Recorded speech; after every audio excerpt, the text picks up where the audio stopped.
속담이 100개는 있는데 어떤 속담을 어디다 넣어야 될지 잘 안 돼요. 지가 써놓고는 문맥이 안 맞아요. 어색해요. 껄끄러워요. 아이들이 썼다 지웠다 해요. 그런데 이게 한 3개월쯤 지나니까 저는 일기장에다만 속담을 넣으라고 했는데 어느 날 이 아이를 보니까 말하고 글쓰고 토론할 때 속담을 다 써먹더라고요. 안 오면은 100개를 가르쳐도 하나도 써먹지를 못하는데 쓰는 데는 하나만 잘 가르치면 10가지로 응용하는 뇌가 만들어지잖아요. 우리가 놓치게 있는 거예요. 그러면 저는 전국의 많은 원을, 그리고 저도 제가 연구소를 하지만 연구소만 하는 게 아니라 저는 임상 대상이 있어야 되니까 연구소에서 초등학교, 중학교, 고등학교도 있지만 유치원까지 유아하게 된 뇌를 발달시키는데요. 저는 이런 것도 해봤어요. 제가 입학원서 뒤에다가 아예 처음부터 한 학기가 지나도 아이가 엄마한테 반말을 하면 2학기 때는 재원 신청서를 받지 않아도 이의를 제기하지 않겠다. 그래서 각서를 받았어요. 그 정도 강력하게 본 거예요. 여러분이 만약에 엄마한테 전화해서 어머니 제가 담임이니까요. 저가 요번에 아이들에게 1년에 3가지의 쓰는 데를 만들려고 작정을 하고 합니다. 이게 제 교육 목표예요. 이 담임의 목표는 3가지를 아는 데에서 쓰는 데로 넘기는 거예요. 첫 번째, 엄마 먼저 드세요, 아빠 먼저 드세요 할 겁니다. 우리 원에서는 아이가 항상 노래하면 선생님 먼저 드세요 하니까 집에서는 엄마 먼저 드세요. 원에서 어린이집 가면 누구 먼저 드세요 해? 선생님 먼저 드세요 합니다. 그럼 집에서는 누구 먼저 드세요 해야 돼? 이렇게 물어보는 거예요. 그럼 누구 먼저 드세요 해야 될까요? 누구 먼저 드세요 해야 돼? 아빠, 엄마, 그쵸? 자, 그런데 지금까지는 어떻게 했어요? 너 먼저 먹어 했단 말이에요. 자, 그러면 자 이걸 가지고 3개월 동안 선생님은 집에 전화하면 어머니 애가요 오늘 원에서 잘 놀았고요, 밥 잘 먹었고 잘 이런 얘기 할 필요가 없어요. 저는 교사한테 항상 얘기합니다. 절대 원에 일어나는 일을 엄마한테 보고하지 마. 이게 제가 교사 교육하는 첫 번째. 무의식 중에도 원에 있는 거는 바깥으로 새가면 안 돼. 절대 큰 사건 나기 전에는 보고하지 말고 보고를 받아. 가정에서 엄마가 어떻게 하는지 보고를 받아라. 그래서 전화하는 방법 하나하나 연습시켜요. 전화 딱 받자마자 누가 먼저 선수 쳐? 선생님이 먼저 선수 치는 거예요. 어머니 요즘에 아빠 먼저 드세요 하나? 이렇게 엄마가 물어보기 전에 먼저 물어봐요. 그럼 엄마가 뭐라 그래요? 아 요즘 잘하고 있어요. 이럴 거 아니에요. 잘하고 있어요. 일주일 뒤에 또 전화해요. 어머니 정말 잘하시네. 그게 다른 엄마들은 잘 못하시고 힘든데 어머니 뭐 하면서 문제점이 뭐예요? 얘가 하나하나 하죠? 그럼 엄마가 그러죠. 우리 아빠가 맨날 남편이 늦게 들어와요. 그러면요 맛있는 거 이렇게 애 보는 데서 아빠가 띄워놓으세요. 그리고 야 이거 아빠 거야 네가 갖다 놔. 그리고 식탁 위에 올려놓게 하세요. 일부러 케이크 같거나 혹은 피자 내로 시키면 좀 많이 애들이 볼 때 좀 많다 할 만큼 띄어서 자 아빠 거야 갖다 놔. 이렇게 어머니 하세요라고 계속 얘기를 해요. 자 그럼 2가지입니다. 선생님이 전화하는 대로 잘 따라오는 엄마가 있고 중간에 귀찮게 왜 자꾸 다니면 전화 이런 걸 하라고 그래 그러고 못하는 엄마가 있어요. 그러면 중간에 포기한 엄마는 결국 선생님이 전화했어요. 애가 엄마 선생님 전화 왔어. 그럼 뭐라 그럴까요? 야 없다 그래 그럴 거 아니에요. 자 이 엄마는 담임이 지금 반기에서 팔자를 빼앗긴 거예요. 근데도 끊임없이 나는 전화를 해요. 어머니 그거 꼭 해야 됩니다. 제가 우리 반 모든 아이들을 제 이번에 목표예요. 어머니 반드시 도와주세요. 이렇게 간곡하게 얘기를 하니까 도와주는 엄마가 있고 안 도와주는 엄마가 있어요. 그러면 어떤 일이 벌어지냐는 거죠. 그 아이를 데리러 갔어요. 비가 와요. 평일날에 얘가 혼자 집 앞에 나와서 셔틀버스 탔어요. 그날은 비가 오니까 엄마가 우산을 받쳐주고 애를 나왔어요. 그 앞에 서 있어요. 근데 셔틀버스가 왔는데 그 셔틀버스에서 담임이 내려. 자, 이 엄마가 앞에 서 있을까요? 뒤로 도망갈까요? 뒤로 도망가죠. 근데 선생님은 몰라요. 왜 내가 전화 한두 명이냐. 모르는 이 엄마는 알죠? 뒤로 도망가죠. 그러니까 엄마들이 뭐라 그래요? 저 선생님 별로 무섭게도 안 생겼는데 왜 저 엄마들은 자꾸 뒤로 도망가? 이렇게 얘기합니다. 자, 이 엄마가 어린이집에 애를 데리러 왔어요. 일찍 데리러 왔어요. 근데 담임이 나와. 한참 더 얘기할까요? 빨리 도망갈까요? 빨리 도망가죠. 선생님을 보고 무서운 거예요. 뭐를 쥐고 있으니까 여러분이 목적을 쥐고 있습니다. 담임이 고등학교 3학년 담임이 아무리 그지같이 하고 다녀도 그 반에만 들어가면 모두 좋은 대학을 들어간다. 그럼 엄마들이 그 선생님한테 벌 절절절 내죠. 한번 생각해봐요. 근데 이 선생님이 정말 좋은 대학도 나왔고 정말 괜찮은 담임인데 그 반은 대학을 하나도 못 가. 하나도 못 보내. 그럼 이 엄마가 그 담임 알기를 얼마나 우습게 하겠어요. 그 사람의 인품은 뭘로 결정하느냐? 목적 달성했냐? 못했냐? 이거 갖고 결정하는. 그러면 한 3개월쯤 지났다고 보자고요. 이건 제가 지금까지 임상하면서 계속 겪은 일들이에요. 3개월만 지나면 모처럼 엄마가 애 데리고 시댁 갔어요. 시댁 갔더니 시아버지가 얘들아 밥 먹자. 손주가 5이에요. 얘들아 밥 먹자 그랬더니 우리 아이만 할아버지 먼저 수저 드세요 이렇게 해요. 그 할아버지가 뭐라고 해요? 애미야 너 어쩜 이렇게 애를 잘 키웠니 그럴 거야. 이 엄마는 얼마나 행복할까요? 모처럼 주말 돼갖고 친구들하고 애들 데리고 밥 먹으러 갔어요. 얘들 먼저 먹으러 막 챙겼더니 얘가 아주머니 먼저 수저 드세요 이렇게 말을 해요. 우리 아이가. 자, 그 어머니는 그 말을 들으면서 얼마나 행복할까요? 이건 쓰는 데예요. 얘가 알고 그치는 것이 아니라 모든 어른만 보면 먼저 드세요가 자기도 모르게 나오는 데까지는 3개월. 두 번째, 자 이게 끝났어요. 그럼 두 번째는 집에서 원처럼 배고프라고 인사하는 거를 엘리베이터나 모든 데서 하는 거예요. 그래서 박스로다가 각자 이렇게 엘리베이터를 만들어 놓고 아이가 타면 선생님은 그림에다가 딱 단순해요. 할머니, 할아버지, 아줌마, 아저씨 딱 4개의 그림을 붙여갖고 있다가 딱 보여줘요. 그럼 얘가 엘리베이터에서 딱 쳐다보고 아주머님은 아주머니 안녕하세요 인사를 90도 인사 연습을 계속 시키는 이게 아는 거예요. 자, 그럼 연습을 했어요. 요즘 아이들은 뭐 바깥에서 누구 만나서 인사할 일이 어디 있어요? 엘리베이터밖에 더 있어요? 그러고 나서 3개월 동안 어머니 이번에 저희 주제가 엘리베이터에서 인사. 근데 어머니가 좀 도와주세요. 라고 얘기를 합니다. 이렇게 해서 1년에 3가지 정도의 인성을 딱 뿌리를 내려놓으니까 모든 어머님들이 다른 거에 별로 관심 없어요. 존댓말 쓰기, 그 다음에 3가지. 저희는 존댓말 쓰기를 1번으로 넣었었어요. 가장 먼저 존댓말 쓰기, 뭐 3개월 끝나면, 그 다음에 아빠 먼저 쓰세요. 3개월 끝나면, 그 다음에 엘리베이터 인사. 1년에 3가지 했어요. 이렇게 해서 5월달쯤 돼서 이제 아이들 데리고 놀러 가요. 소풍을 가요. 그때는 엄마들도 함께 갔어요. 함께 가니까 우리 아이들은 만 3세들이 전부 다 자기 엄마한테 존댓말하고 쫓아내요. 그러니까 다른 엄마들이 보니까 신기하잖아요. 그러니까 자기들 이렇게 수근거리는 거예요. 저기 무슨 이단에서 왔나 사이비 종교가 이렇게 수근거리는 거예요. 이게 정상이에요. 이렇게 만들어 놓으면 여러분이 엄마들한테 왜 손가락질 받을 일이 있겠냐는 거죠. 아무도 그럴 일이 없어요. 자, 이렇게 우리가 가장 먼저 놓친 거는 정말 너무 열심히 정말 선생님 화장실 갈 시간도 없이 3리 직종으로라고 할 정도의 그렇게 힘든 교사를 하면서 또 교사는 천직이에요. 아무나 할 수 없는 게 교사예요. 예를 들어서 교수나 그 다음에 초등학교나 중학교, 고등학교 교사는요 머리만 좋으면 해요. 머리만 좋으면요 아무나 가르칠 수 있어요. 근데요 어린이집 교사들은요 머리 좋다고 하는 게 아니라 아이들이 따라와야 돼요.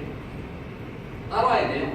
저희 연구소에는요 초등학교 1학년부터 하는 담임부터 쭉 이렇게 초등과정이 있는데 처음에 이 1학년 막 올라오는 애들은요 이게 체질이 아닌 선생님은 바깥에서 노는 애들을 연구소 교실로 집어넣지도 못해요. 얼마나 말을 안 하는지 쫓아가면 도망가고 얘 잡고 얘 도망가고 못 잡아넣어요.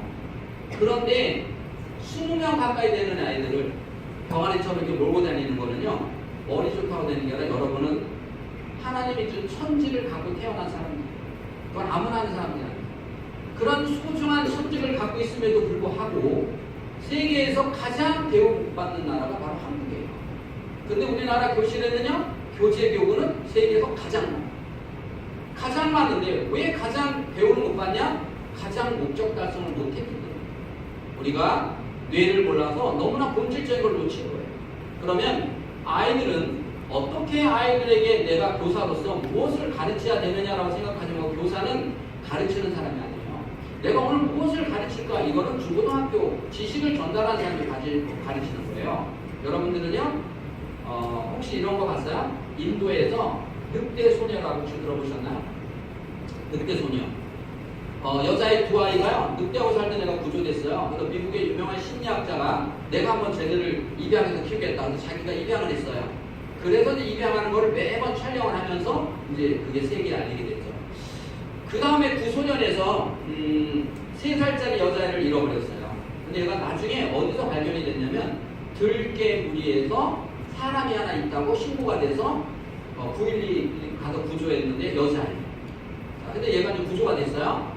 근데 얘가 들기하고 살아가는 모습을 멀리서 찍은 거예요. 이게 정말 사람인지 가까이 이렇게 찍어봤는데 얘는 정말 처음에는요 사람이라고 하지 못했어요. 왜? 얘가 밥을 먹는데 뭐처럼 먹었을까요?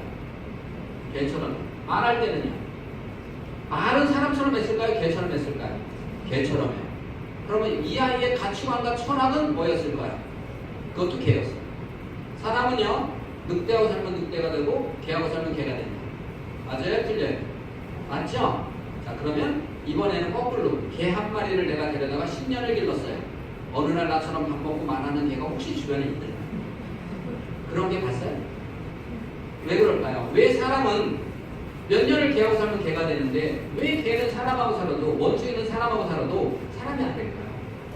왜 그러냐면 모든 동물은 어미 뱃속에서 태어날 때 뇌가 90% 뇌가 만들어져서 나와요. 모든 동물들이. 근데 얘네들은요 3개월이면 뇌 발달이 끝나요. 그러니까 3개월이면 뇌 발달이 끝나니까 3개월만 지나면 알아요. 늑대인지 고양인지 호랑이인지 다 구분이 돼요.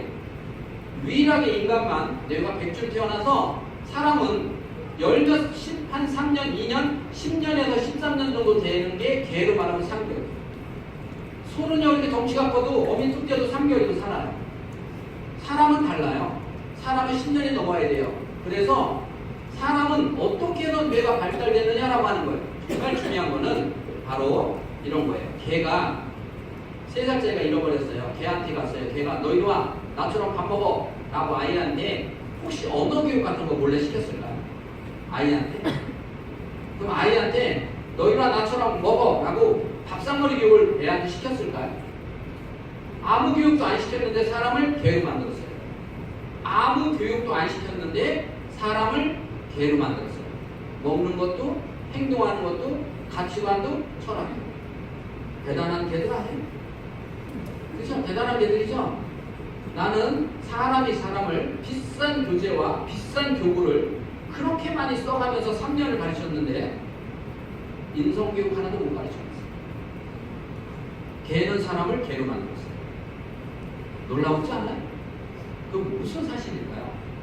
사람은요 가르치고 엄청 비싼 교재나 교구를 가르쳐서 그래서 사람이 달라지는 사람은 없어요. 어떻게 사람은 달라지냐면 원숭이 앞에서 내가 원숭이 앞에서 손을 만지작거리면 이걸 보고 있는 원숭이는 내가 움직이는 손의 반대 에너지가 근육이 움직이는데 똑같더라는 거예요. 그래서 발견된 게 뭐냐면 시각 뉴런. 사람은 가르쳐서 행동이 달라지는 게 아니라 보고 들으면서 달라져요. 예를 들어서 6살짜리 하나가 여러분 원에 왔어요. 얘는 한국말 할까요? 영어 할까요? 지금 6살짜리가 왔어. 한국말 하죠? 얘는 아무 교육도 안 하고 그냥 미국으로 보냈어요. 자, 1년 있다 얘 데리고 왔어요. 영어 할까요? 한국말 할까요? 안 가르쳐서 그냥 미국에 데리고 왔어요. 얘를 7살 되니까 완전히 영어 하는데 다시 일본으로 보냈어요. 1년 뒤에 다시 데려왔어요. 뭐 할까요? 이놈. 사람은요, 교사가 아이한테 어떤 모습을 지키는 거예요. 엄마가 아이에게 어떤 모습을 지키는 거예요. 이게 교육이에요. 우리 원에 얼마나 많은 교재가 있냐, 교구가 있냐 하나도 중요하지 않고 내가 아이에게 어떤 모습을 지키느냐가 교육이에요. 여러분 중에서 혹시 결혼하신 분들 없어요? 실컷 애 있는 분들 거의 없어요? 여기는 평균 연령이 되게 적네요. 다른 데가 거의 애 있어요. 자, 그러면 잘 보세요. 아이가 집에서도 마찬가지로 엄마 아빠들은 그러죠. 자기들끼리 싸워놓고 애한테는 너는 시집가면 절대 엄마처럼 살지 마. 이렇게 말해요. 근데 애는요 놀랍게도 더도 말고 덜도 말고 딱 엄마처럼 살아요. 어린이집에 가면 하루에 긴 시간이 점점점 거의 종일반을 해 애들이. 누구하고 같이 있을까요? 교사. 누굴 닮아갈까요? 결국 교사를 닮아가요. 모든 아이들은 여러분이 나를 닮아가고 있다고 생각하면 돼요. 그래서 여러분이 아이들은 나를 안 닮는 것처럼 느끼지만 뭐를 하냐면 집에서 동생하고 둘이 선생놀이 하면 모든 언어가 선생님 하는 거 똑같아요. 어린이집에서 엄마 놀이 해보세요. 엄마 하는 행동 그대로 하잖아? 그대로. 아이들은 엄마와 교사를 반씩 닮아가고 있어요. 그래서 애가 싸가지가 없다. 누가 싸가지 없는 거야? 누가 싸가지 없어? 아니에요. 선생은 정말 착한데 이모가 싸가지가 없어서 그래요. 애는요, 그래서 선생님들이 정말 중요한 건 뭐냐면 아이가 보지 않는 것처럼 나를 보고 있고요. 아이가 듣지 않는 것처럼 나의 소리를 다 들어서 저장해서 하나하나 메모리가 축적돼서 어느 날 아이들이 7살 졸업하고 소금놀이 하면 선생님의 억양까지도 닮아있다는 사실을 알아요. 그게 교사의 역할이에요. 근데 교사는요, 애들이 교사의 마음들인 거예요. 예를 들어서 내가 정말 이뻐하는 애한테 아유 너 비워 저리가 그래도 얘가 알아요 몰라요? 계속 내 다리 붙들고 늘어지잖아요. 맞죠? 여러분 원장님이 교실에 이렇게 한 바퀴 싹 돌아와요. 그럼 애들이 자 원장님하고 교사하고 있어요. 그럼 원장님 이렇게 지나면 원장님한테 매달려요 안 매달려요? 안 매달리면 문제 있는 원장이에요. 근데 누가 가르쳐요? 애들이 가르쳐요. 선생님이 가르쳐요. 근데 왜 원장님이 가면 원장한테 달려들어요? 얘들은 원장님 눈빛에서 자기들을 이뻐하는 걸 알아요. 그런 촉을 갖고 있는 게 애들이에요. 아이들은 어른보다 훨씬 더 촉이 강해요. 우리 선생님이 나를 얼마나 이뻐하는지를 알아요. 그래서 정말 중요한 거는 선생님들 중에서 아무도 아이들에게 상처를 주면 안 돼요. 모든 아이들은 다 선생님한테 관심 받고 싶어요. 모든 아이들이. 저희는 숲속에 있어요. 유치원이. 첫 번째 교사 교육할 때 신학기 때 선생님 무조건 손은 없다요. 누구도 선생님 손을 잡으면 안 돼요. 왜냐하면 선생님 손은 2개밖에 없어요. 아이들이 20명도 넘어요. 철저하게 선생님 손 잡자고 뒤에서 따라다니는 질서 훈련을 시킵니다. 왜냐하면 모든 아이들이 어떤 애들이요, 이런 애들이 있어요. 엄마 나 오늘 하루만 어린이집 안 가면 안 될까? 이런 애들은요, 왜 이렇게 다 대답해요? 선생님이 나만 미워해. 이렇게. 아이들은요, 너 오늘 어린이집 가지 마. 안 되면 가야지. 어떤 애가요? 선생님이 나만 이뻐한다고 생각하는 애는 제일 무서운 말이 너 오늘 가지 마. 이 소리죠. 근데 모든 선생님은 이 아이들이 나만 이뻐한다고 생각한다고 만들어야 돼요. 그럼 무슨 말? 애들을 똑같이 이뻐해요. 여러분 그렇게 하시나요? 똑같이 이뻐해요? 거짓말하지 마세요. 교실에 딱 들어가 봐요. 누가 내 눈에 딱 꽂혀? 이상형에 대해 미래형 같이 생긴 남자애가 딱 꽂히잖아. 그러니까 제일 먼저 걔 안아주잖아요. 그러니까 다른 애들은 다 뭐라고 생각해요? 나도 관심 받고 싶은데 선생님 제발 이뻐하나 보다. 그게 상처. 나도 모르는 사이에 내가 가서 걔를 안았는데 모든 아이들은 상처받아요. 아이들의 뇌는요 스펀지 같아요. 여러분 한번 실험을 해볼까요? 한번 해봐요. 내일 가서요. 여러분 만 3세, 4세, 5세 아이들 아무나 데려다가 심각하게 물어보세요. 너 네 엄마가 3살 때 주소 왔는데 기억나니? 너도 클만큼 컸으니까 아는 건 알아야 돼. 한번 이렇게 봐요. 내가 뭐라고 해요? 선생님 거짓말이죠. 네 엄마가 아직 말 안 했구나. 너 3살 때 주소 왔어. 선생님 거짓말이잖아요. 네 엄마가 너한테 소리 질러 안 질러? 질르는데요? 봐봐. 친엄마는 소리 안 지르는 거야. 네 엄마가 너 주소 왔을 때. 아니에요. 우리 엄마 친엄마라고 했단 말이에요. 그러면 네 엄마가 너 때린 적 있어 없어? 있는데요? 그거 봐라. 너 동화책에서 봤냐? 친엄마가 때렸다는 거 봤냐? 근데 너네 엄마 어제 선생님 만나고 간 거 알지? 비밀 얘기했다? 너 요즘 엄마 말 잘 안 듣지? 너 내일 밤에 잠들면 몰래 갖다 버린대. 너 불쌍해서 얼마나 어떻게 하면 좋냐? 근데 선생님은 너 안 버려. 선생님 집에 가면 인형 20개나 했다? 선생님 맨날 너한테 맛있는 것만 사줄 거야. 이렇게 20분 설득하면 집에 가요? 안 가요? 이 애들한테 자랑하고 다니고 나 오늘부터 선생님하고 살 거다. 맞죠? 이게 스펀지. 20분만 설득하면 엄마가 나를 주워 왔어요로도 만들 수 있는 그런 뇌. 20분만 설득하면 엄마가 나를 주워 왔어도 만드는 애들을 3개월에서 6개월 동안을 맡겨놨는데 그깟 애들 20명을 다 선생님은 나만 있고 하나도 못 만들어. 한번 생각해 보자는 거예요. 20분만 설득하면 엄마가 나를 주소할 수도 만들어요. 그런 애들을 벌써 6개월 지났는데도 불구하고 엄마 선생님은 나만 입고 한다? 이거 하나 못 만들어요. 선생님들의 생각이 잘 생각해봐요. 요 하나하나 요 애들 20명이 나만 입고 한다고 생각하면 한 명도 결석하는 애가 없죠. 열이 펄펄 끓도 오죠. 한번 해보라는 거예요. 왜? 저는요 초창기 담임을 8년을 했어요. 제가 유학교하고 담임을 8년 하면서 임상을 했어요. 저는 모든 아이들이 저만 이뻐하고 우리 원 모든 아이들이 항상 누가 제일 좋아하는 소장님이 저는 이렇게 할 자신 있게 전 해봤어요. 제가 다 해보고 일일이 아침에 오면요 내릴 때마다 제가 무슨 우리가 아동 뭐 이런 거 있기 전에는 차오면 제가 일일이 하나씩 다 받아내렸어요. 딱 받아내리는 순간 아, 얘 오늘 기분 안 좋다. 선생님, 얘 오늘 견학할 때 손 놓지 마. 얘 손 놓으면 넘어져. 그렇게까지 세세하게 아이들과 소통을 했어요. 아이들은 알아요. 내가 야, 너 가까우지 마. 너 제일 미워. 저리가. 그래도 막 다리 매달려서 안 놔요. 철저하게 교사는요. 정말로 애들 한번 입고 해봤냐는 거예요. 모든 아이들을 그냥 전 애들이 좋아서 어린이집 해가 아니라 하나하나를 이 아이들이 정말 너무너무 이뻐서 하나하나 눈빛으로다가 이야기 나눠줘봤냐는 거예요. 그 반은 사고 안 나. 절대 사고 날 수가 없죠. 산만할 수가 없죠.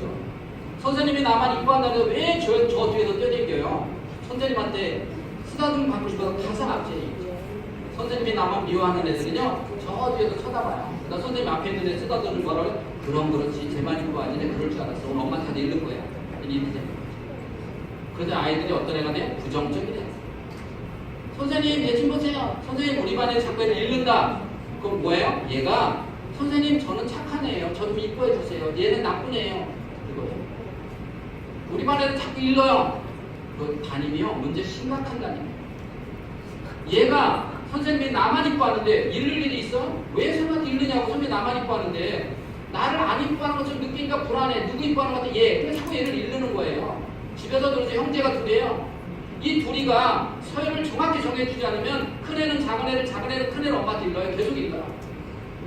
똑같은 원리예요. 그래서 교사는요, 첫째는 아이들을 정말 한번 냉정히 생각해보라는 거야. 몇 달만, 한두 달만 내가 하나하나를 안아줄 때 정말 기수가 되고, 선생님은 너만 이뻐한다. 이거 우리들이 비밀이야? 또 얘를 알아서 교육성 말로 선생님은 너만 이뻐한다. 우리들이 비밀이야를 정말 진심을 해봐요. 근데 나중에 진짜 곤란한 건 애들이 여럿이 있는데도 선생님 누가 제일 이뻐요? 이렇게 물어봐. 그래서 제가 터득을 했어요. 비밀이야 그랬더니 모든 애들이 거봐 비밀이래잖아 이렇게 얘기를 하더라고요. 여러분 한 번 정도는 정말 이 아이가 나만 이뻐한다고 생각할까? 하나하나를 한번 관찰해요. 그러면 아 얘는 선생님이 자기를 안 이뻐한다고 생각 눈 맞춤이 안 되는구나. 그래서 산만하고 뒤에도 어떠한 짓 하다가 넘어지고 다치. 그래서 교사는요 부정적이면 안 돼요. 유아교사는 부정적이면 안 돼요. 중고등학교 교사는요 상관없어요. 입시학원요 부정적이도 돼요. 왜? 잘만 가르치면 돼요. 지능만 좋게 가르치면 되는데 왜 부정적이면 안 돼요? 애들이 닮아요. 교사가 부정적이면 그 반에 다 부정적이에요. 저는 이미 제가 8년을 담임하고 지금까지 저는 30년 가까이를 아이들만 지켜보면서 뇌를 연구하는 사람이니까 알죠. 교사가 부정적이면 그 반 애들이 부정적이에요. 근데요 놀라운 사실은 사람은 이 중에도 부정적인 사람이 20%가 있어요. 항상 어디나 있어요. 그 사람들은 빨리 바꿔야 돼요. 어떤 사람이에요? 여기 오면서 아 세상에 이 시간에 갑자기 무슨 모사교육이야. 아우 정말 짜증나 죽겠어. 나 내년에 따로는 옮겨. 막 이러고 온 사람이 20%가 있어요. 근데 안 봐도 다 알아요. 그리고요 적극적인 사람은요 몸은 피나고 힘들지만 그래도 오늘 가서 꼭 하나를 들어와야지라고 희망을 갖고 온 사람이 또 20%가 있어요. 그럼 나머지 60%는 뭐예요? 그냥 원장님이 가라고 하고 뭔지도 몰라. 여기 왜 와서 외우는 사람이 60%가 있어요. 그런데 부정적인 사람 20%가 왜 여기 와서 강의를 들어도 안 바뀌냐? 자기가 부정적인지 모른다는 거예요. 그럼 나가면서 뭐라 그래? 거봐 별 볼 일 없잖아. 아우 난 짜증나. 막 이러고 나간 사람이 20%가 있어요. 긍정적인 사람 가면서 몸을 피곤해도 정말 잘하지만 이러고 가요. 문제는 가운데 60%예요. 이 사람은 집에 갈 때 누구하고 가느냐에 따라서 달라져요. 그래서 부정적인 사람은 같이 가고 아 맞아 나도 내년에 딴 데 옮겨. 우리 등신이 내년에 저만 딴 데 옮겨. 긍정적인 사람과 가봐 정말 행복해서 가죠. 우리 원의 리더가 누구냐에 따라서 전체가 다르다는 거예요. 원의 주인이 하나가 부정적이면 그 교사 다 부정적이에요.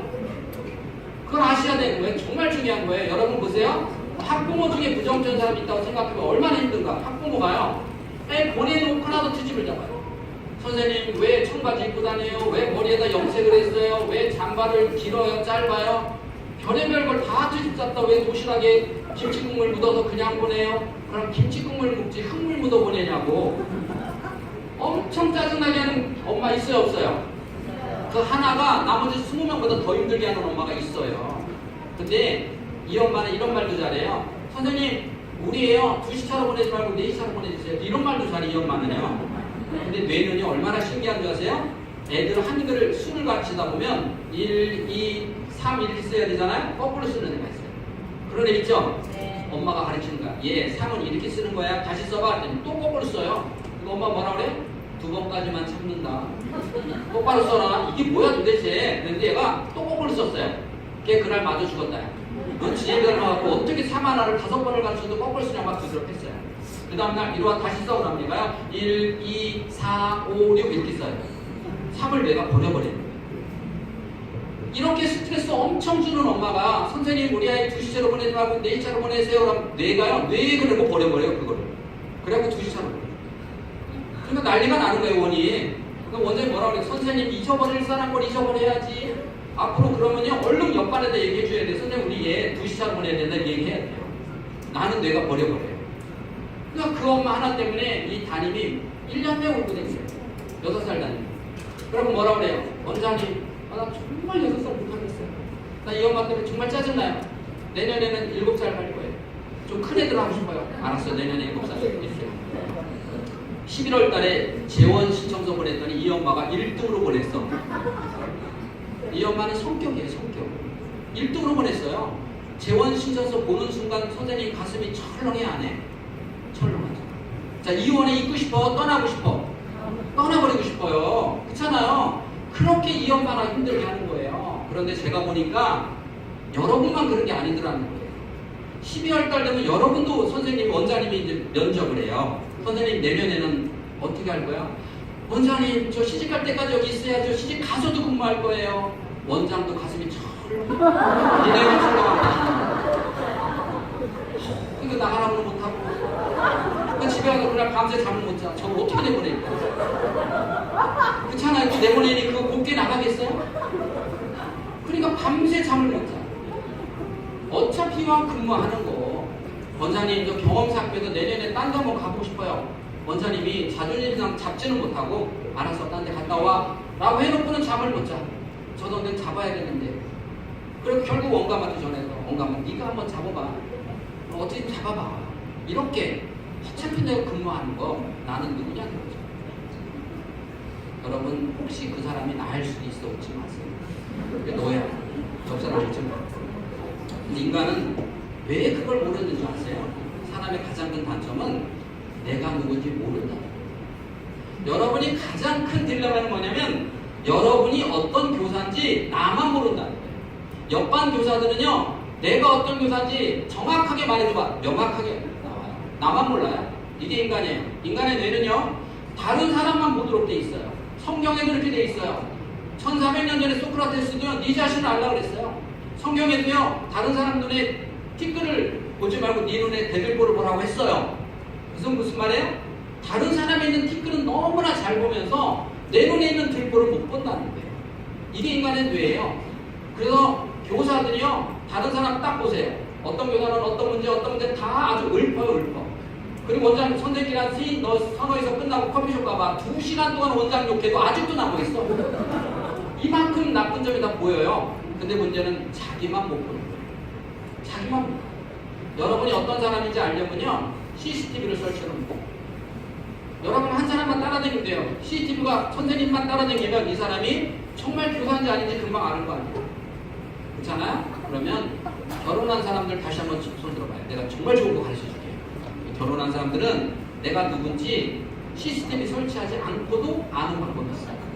내가 화나고 기쁘고 슬플 때 가장 가까이에서 나를 찍고 있는 신랑만큼 나를 잘 아는 사람이 이 세상에 없어요. 오늘 집에 가면 남편한테 한번 심각하게 물어보세요. 여보, 내가 어떤 여자야? 솔직하게 한번 말해줘봐.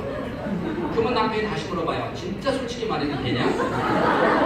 그럼 솔직히 말해도 돼. 그럼 평상시에 말도 없던 남자가 2시간을 떠들어요. 당신 말이야. 이런 여자고 이런 여자 그러면 고마워야 되잖아요. 내가 모르는 나의 문제점을 남편이 가르치는 거 고마워야 되는데 문제는 뚜껑이 열려요. 그래서 뭐라고 그래요? 됐어 그만해. 너나 잘해라. 이게 인간이에요. 내가 누군지 모르면서 선생님 사실 이거 선생님 이런 사람이야 라고 원장이 말하면 원장님이나 잘하세요 라고 나가버리는 거예요. 이게 인간이에요. 이렇게 우리는 나만 모르는데 한번 생각해봐요. 우리 교사들이 나만 없으면 뒤에서 내 욕하고 손가락질하고 있지 않을까? 혹시 한번 보라. 혹시 그게 나을 수도 있다는 생각 안 해요? 한번 살면서 그런 생각 안 해봤어요? 한번 해보자는 거예요. 나만 모르는 나. 그게 있을 수도 있잖아. 여러분 싸가지 없는 사람이 주변에 있어요 없어요? 흔히 방송 용어 말고 싸가지 없는 사람. 다 싸가지 있어요 여기는? 싸가지 없는 사람 하나 있어요 없어요? 그래 그럼 오늘 안훈 선생이라고 생각해. 싸가지 없는 사람 오늘 안 왔어. 자 있어 하나. 그 사람이 자기 싸가지 없는 거 알아 몰라? 그 사람이 여기저기 다니면서 어머 원장님 저 싸가지 없어서 너무 좋아요. 선생님 나 싸가지 없어서 큰일 났다 막 이런 다니는 선생님 봤어요? 다 손가락질하는데 뭐라 그래요? 나 같은 교사만 있어봐라. 그러지 않아요? 남들은 다 손가락질하는데 나 같은 교사만 있어봐라 이러고 다니지 않아요? 당당하게? 혹시 그게 나을 수도 있다는 거죠. 그게 나을 수도 있다는 거죠. 내가 잠 못 자고 내가 이 근무하는 것 때문에 원장님이 밤새 잠 못 자고 고민할 수도 있다는 거예요. 한 번 정도는 자신을 알지 못하면 교사로서 몰라요. 그래서 부부도 항상 그러는 거예요. 당신 나 만났으면 의지 될 줄 알아. 나 만나서 이렇게 사는 줄 알아. 꿈 깨세요. 너 만나서 인생 망가지는 거예요. 사실 영숙이 만났으면 더 잘 살았어요. 어떻게 하냐고 모르는 거잖아요. 그래서 이게 우리 인간의 뇌예요. 이렇게 인간은 부족한 뇌를 갖고 있어요. 사람은요 이러다 보니까 어떤 문제가 생기냐면 정말 교사로서 내가 가져야 될 덕목과 내가 이야기하고 있는 게 나 정도만 되면 괜찮다라고 스스로 생각할 수 있도록, 그래서 인간은 스스로 교만해질 수 있도록 만들어진 뇌를 갖고 있답니다. 한 번에도 인간이 나는 좀 부족한 것 같아, 내가 아이에게 뭘 잘못해준 것 같아, 뭔가 내가 부족한 게 뭘까를 늘 생각하고 하는 사람은 항상 채워지죠. 늘 채워지지만 나 정도 된 애들은 나 만나서 다행이야, 나 같은 담임이 어딨니? 라고 생각하기 때문에 우리는 발전이 없는 거예요. 항상 우리가 늘 생각해 볼 필요가 있다. 그 다음 우리 인간의 뇌는요 좌뇌와 우뇌가 3살부터 나눠지는데 유아교육이 왜 중요하냐면 평생의 성격을 여러분들이 만들어 놓는 거예요. 자, 여러분의 성격을 한번 볼게요. 나는 성격이 어떻게 좌뇌형이냐 우뇌형이냐. 예를 들어서 나는 백가방을 열어보면요 카드가 몇 장 있는지 알고요 항상 돈이 얼마 있는지 나는 안다가 좌뇌 중심형이에요. 그 우뇌형은 어떤 사람이에요? 뭐 찾을 때마다 백을 뒤집어 쏟아야 된다. 이 사람 우뇌. 교실에 가보면요 언제 가든 그 담임 교실하고 항상 깔끔해요. 완벽히 교실은 항상 깔끔해요. 이게 좌뇌형이에요. 어떤 교실은 어떻게 매일 환경 정리야. 매일 환경 정리. 항상 논문 쓰는 선생님한테 정신 하나도 없어. 근데 신기한 거는요 그렇게 책상에 정신이 하나도 없는데 뭘 잘 찾아와. 풀도 잘 찾고 칼도 잘 찾고 잘 찾아와요. 이거 왜 그러냐면 공간 지각 능력이 뛰어나서. 우뇌는 정신이 없어도 잘 찾아요. 좌뇌는 정신이 없으면 내가 멈춰요. 그래서 깔끔해. 그러니까 우뇌가 훨씬 머리가 좋은 거예요. 근데 한 교사가 저한테 질문을 했어요.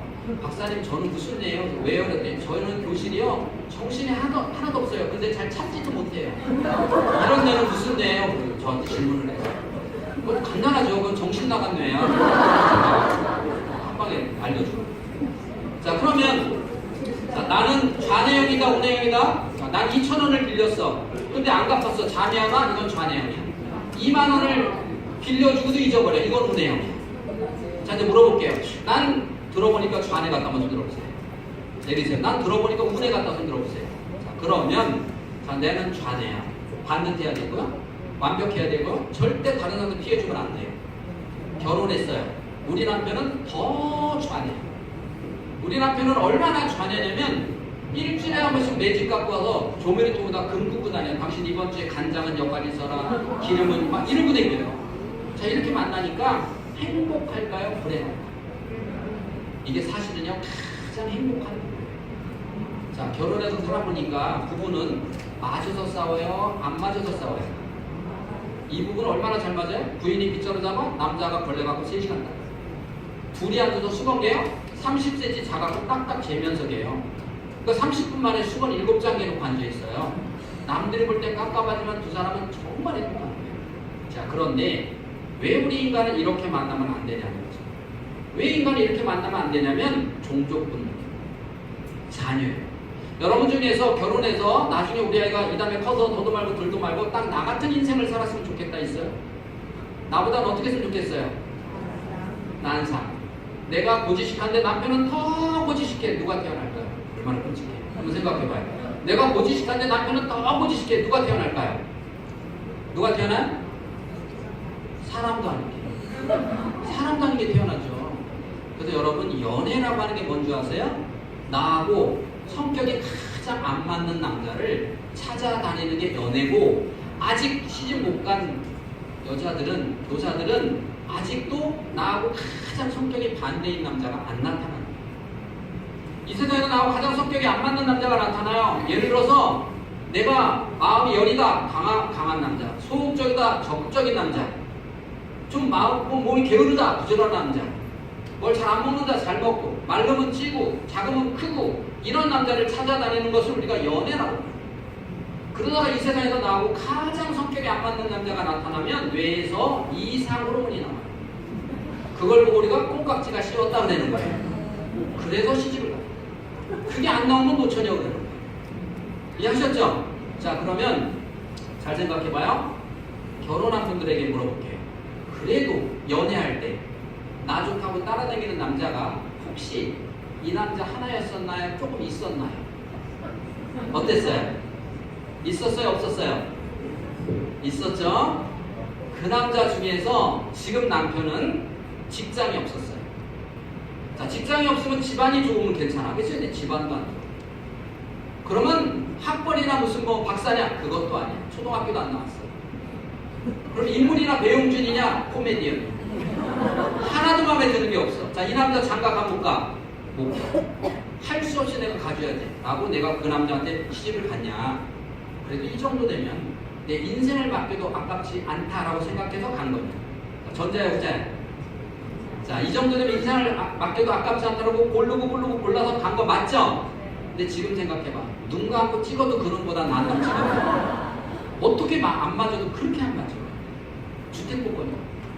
사도 안 맞아. 이 부부가 이제 주택복권. 부부는요, 전혀 극과 극이 만나야 그 집에서 정말 괜찮은 아이가 태어나요.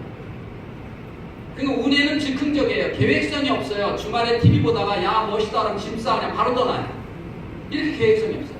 좌뇌는요 잔소리 대가예요. 그러니까 설악산 갈 때까지 잔소리해요. 이 인간 어디 가서 잘래? 뭐 먹을래? 계속 잔소리해요. 잔소리 들으면서 가요. 가다가 유턴하지. 이렇게 부부는 안 맞아요. 그래서 부부는요, 결혼 안 한 선생님들 좀 미안한 얘기지만 살아보면요, 꽃에다 비하면 해당화. 이게 부부가 아니에요. 해당화. 해가 갈수록 당신하고 대화만 하면 화가 치밀어. 이게 부부가 아니에요. 근데 둘 다 운의끼리 만나보세요. 대책이 없어요. 여보 우리 해외여행 가자. 애 학교는 제껴 막 한 달씩 제끼는 거예요. 자, 그러면 자, 인간의 본능은 뭐냐는 거죠. 좌뇌와 우뇌가 만나서 좌우뇌가 딱 맞는 애가 이 땅에 태어났고, 그래서 극과 극이 만나요. 그러면 유아교육은 뭐냐는 거예요. 유아교육의 본질은 아이가 어느 쪽으로 태어났든 간에 교육을 통해서 닫혀있는 데를 열어줘요. 이걸 영역으로 닫혀있는 데를 여는 거예요. 그러면 아이들에게 그 여는 중에서 현재 유아가 열려있는 데가 뭐냐? 우뇌라는 거예요. 그 우뇌는 뭐냐는 거예요. 우뇌는, 여러분 우뇌는 EQ, CQ, MQ 들어보셨나요? 어떤 사람은 EQ로 가는 책이 유치원 어린이집에 가득 있잖아요. 그 EQ 올라가는 책을 매번 1년 동안 읽어줘 봤더니 얘가 EQ 올라가는 게 눈에 보이던가요? 보여요? 절대 그렇게 EQ 안 올라가요. 창의성 올라가는 장난감 1년 내 갖고 놀아보세요. 창의성 올라가나? 그렇게 안 올라가요. 뇌는요, 우뇌는 두 가지 합쳐놓은 거예요. 기능과 성격. 기능은 다시 나눠져요. 소근육, 대근육. 오리고, 찢고, 붙이고, 춤추고, 노래하고, 요런 거하고 성격하고 합치면 요게 우뇌예요. 요게 좋아지는 시기가 유아교육이에요. 여러분이 살아보니까 성격이 중요해요? 기능이 중요해요? 뭐가 중요해? 선생님들 중에서 누구냐? 똑똑하다. 선생님들 중에서 잘 봐요. 환경정리 잘하는 선생님이 인기가 좋아요? 커피숍 가면 커피값 제일 빨리 내는 선생님이 인기가 좋아요? 어떤 게 인기가 좋아? 기능이 인기가 좋아? 성격이 인기 좋아? 그걸 유아교육의 시수로, 이걸 우리가 놓치는 거예요. 유아교육 시수는요, 중고등학교는요, 국영수를 매일 해야 돼요. 맞죠? 예체능은 일주일에 하고. 그런데 애들이 좋아한다고, 학부모가 좋아한다고 예체능을 매일 해요. 그리고 국영수를 일주일에 하루에. 대학 가 못 가? 못 가. 여러분, 소근육, 대근육 이거는요, 일주일에 시수가 30%만 차지해요. 나머지는 성격에다 치중을 해야 돼요. 근데 우리나라 유아교육이 뇌를 모르니까 다 기능에다 맞춰져 있어요. 그러니까 성격이 없어요. 그 성격이 뭐냐는 거죠. 그걸 우뇌를 해요. 우뇌는 한마디로 말해서 성격인데 성격을 한마디로 말하면 눈치 올라가는 교육이에요. 그걸 EQ, CQ 이렇게 나누는 거예요. 눈치가 그렇게 중요하냐고요? 자, 우리 이렇게 5명이 직장 입사 동기. 우리가 입사 동기예요. 얼마나 친해? 점심 먹고 나면 항상 300원짜리 자판기 우리끼리 하나씩 빼먹으면서 입사 동기끼리 모여. 근데 신기한 거는 얘는 항상 혼자 뛰어나가서 5,000원짜리 스타벅스 한 개 사갖고 와서 혼자 먹고 저 있어. 얘 미워 안 미워? 밉죠? 얘는 뭐라고 그래요? 야, 왜 나만 미워해? 이렇게 물어봐. 눈치가 없는 애들은 사람들을 봐도 그 마음을 못 읽어요. 왜 나를 미워하는지도 몰라요. 자, 그럼 우리 중에 한 명 잘려야 돼. 누구 잘릴 것 같아? 당연히 스타벅스 잘려. 아닌가요? 어려서부터 맞이짓 하는 애가 있어요. 엄마가 바깥에서 기분 나빠 들어왔는데 눈치 없는 애들은 쫓아다니면서 잔소리하다 한 대 맞아요. 이런 애를 바꿔주는 게 유아교육이에요. 어떻게? 엄마가 기분 나빠 들어오면 방문 열어놓고 책 읽고 있는 애. 얘 맞아 안 맞아? 이게 유아교육이에요. 지식을 바꾸는 게 아니라 사람을 바꾸는 거예요. 중고등학교는 지식을 바꿔야 돼요. 시험을 봐도 100점을 맞아야 돼요. 유아교육은 눈치 없는 애가 눈치 있는 애를 바꿔야 돼요. 그 이론이 쌍쌍바예요. 여러분 쌍쌍바 아세요? 쌍쌍바 먹어봤어요? 쌍쌍바를 뚝 잘라서 너 먹어 이런 애가 눈치가 좋은 애예요. 근데 모든 아이들은요, 인간의 본능은 뚝 자르면 고민이에요. 왜 고민할까요? 이게 큰 거 같고 이게 고민하잖아요. 그러다가 이런 애도 봤어요. 야, 네가 큰 거 먹어 딱 주는 애. 멋있어 안 멋있어? 멋있죠. 다른 엄마가 보면 다 멋있다. 얘네 엄마가 보면 이런 등신 같은 여자 네가 큰 거 먹어야지 이렇게 얘기해요.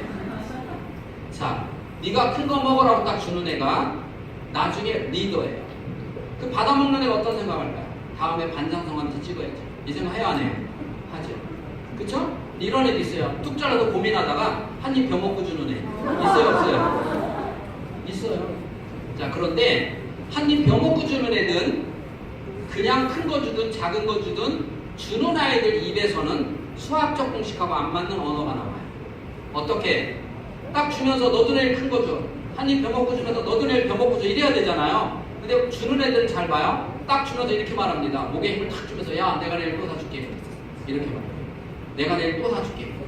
수학적 공식하고 안 맞아요. 이게 운이에요. 어떤 사람을 만들어야 되느냐, 유아교육은 내가 주면서 야, 내일 또 사줄게. 이런 애. 언뜻 보기엔 바보 같은 거예요. 이게 국가 경쟁력을 키우는 거예요. 왜 그러냐? 내가 1,000원짜리 2개를 뚝 잘라서 500원짜리를 줬어요. 그럼 눈에 보이는 좌뇌적인 건 500원이에요. 이 가슴에는 1,000원이 들어와요. 준 게 커, 받은 게 커. 자, 500원을 줬어요. 근데 기쁨은 1,000원이 들어왔어요. 어떤 게 커요? 그래서 기쁨 큰 언어 내일 또 사줄게. 어떤 할머니가요? 자기 전 재산 1억을 갖다 장학금으로 냈어요. 이게 전 재산이야. 이 할머니 배추 팔고 야채상에서 버는 1억을 얼마나 끔찍하게 벌었어요. 그 고생하면서 벌어서 장학금 줬어요. 자, 그리고 인터뷰를 했어요. 이 할머니가 억울해서 펑펑펑 울을까요? 웃고 있을까요? 웃어요. 왜? 준 1억보다 들어온 게 더 커요. 그런데 이 할머니가 그걸 갖고 가다가 어떤 놈이 그 돈을 채갖고 도망갔어요. 자, 울어요? 웃어요? 죽어요. 근데 냉정하게 따지면 좌뇌적인 거는요, 거기다 갖다 기탁을 하나, 얘가 뺏어 가나, 아들 주나, 내 돈에도 똑같이 나간 거예요. 그 왜 울고 있는 건 어떤 차예요? 마음에 있느냐 없느냐. 죽어도 행복한 아이, 이런 아이를 만드는 거예요. 그게 유아교육이에요. 그게 운이에요. 그러면 왜 그런 아이를 만들어야 되느냐? 우리는요, 인간의 뇌는요, 받으면 뇌가 망가집니다. 그게 아주 명확한 이론은 무슨 말이냐면, 사람은 내가 이 아이를 위해서 무엇을 할까를 생각할 때 뇌가 성숙하는 거예요. 여러분, 소년 가장 성숙할까요? 아니면 철이 없을까요? 소년 가장 철이 들었죠? 왜요? 얘는 늘 나보다 동생을 먼저 생각했어요. 엄마가 계실 때는 엄마 거를 나만 받으려고 했어요. 나만 받으려고 하면 영혼이 죽어요. 옛날에요, 6대 독자. 우리 학교 갈 때 6대 독자 있었어요. 얘는요, 온 식구가 떠받들어서 키웠어요. 개처럼 묶어놓고 키운 것도 아니고 늑대처럼 가둬놓고 키운 것도 아니에요. 떠받들어서 키웠어요. 근데 어느 날 보니까 얘가 영혼이 죽었어요. 자기 엄마를 두드려 패요. 자기 돈대로 마음껏 가져서 다 망해요. 결국은 국가가 우리에게 무엇을 해줄까 바라면 그 나라 망하는 거, 영혼이 망하는 거, 그게 사회주의 국가라고 하는 거예요. 국가가 다 똑같이 나눠주죠. 다 걷어서 내가 똑같이 나눠주니까 거기에 나눠주는 거에 너무 길들여지면 이게 영혼이 죽어버리는 거예요. 그래서 사회주의 국가는 다 걷어서 다시 놀아주는 거예요. 내 돈 내만 주는 거예요. 국가가 보육비 막 지원해주는 거 좋은 거 아니에요. 그럼 내가 세금 내고 그거 받는데 왜 좋냐고요. 근데 거기에 길들여지면 영혼이 망해요. 아이들이 왔을 때 나만 1등 하려고, 나만 대장해야 돼, 나만 1등 해야 돼. 걔가 영혼이 죽으네. 그게 좌뇌 중심형화예요. 아빠한테도 게임하면 이겨야 돼, 엄마한테도 이겨야 되고 선생님한테 이겨야 돼. 친구만 울어. 그럼 엄마 아빠가 져주잖아요. 그러면 야, 엄마가 나를 위해서 져주는구나, 감사하다, 그래야 되는데 그게 없어요.